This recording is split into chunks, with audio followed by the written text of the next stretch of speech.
26 जनवरी।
जब गुलिस्तां को खून की जरूरत पड़ी, जब गुलिस्तां को खून की जरूरत पड़ी, भी कहते हमसे अहले चमन, ये चमन है हमारा तुम्हारा नहीं।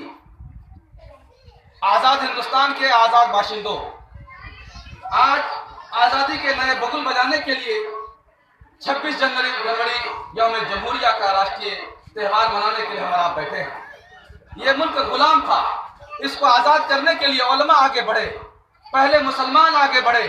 शाह वलीउल्लाह ने इसका खाका तैयार किया, शाह अब्दुल अजीज ने इस मुल्क का निजाम बनाया, सैयद अहमद शहीद ने इसकी तहरीक चलाई, शेखुल हिंद मौलाना महमूद हसन देवबंदी ने इसकी खातिर दुनिया के मुख्तलिफ ममालिक से राब्ता कायम किया और इस मुल्क को अंग्रेजों के चुंगल से आजाद करने की वो तहरीक कायम की, जिसकी डांडे हिंदुस्तान से लेकर इस्तांबुल तक मिला दिए गए। और इस मुल्क को आजाद करने के लिए 1947 नहीं बल्कि 1830 से तहरीक चलाई गई।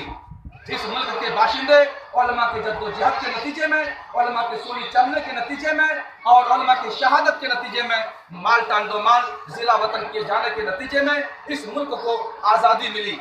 इस मुल्क में गांधी की शख्सियत को उजागर करने और मुतराफ कराने के लिए मौलाना मोहम्मद अली जौहर और मौलाना शौकत अली, मौलाना अबुल कलाम आज़ाद ने अपनी जबान की वो ताकत इस्तेमाल किया जिसका जादू पूरे मुल्क में चला और सिक्का बरतानिया की हुकूमत ने तस्लीम किया। ये वो जद्दोजहद है जिससे मुल्क आज़ाद हुआ।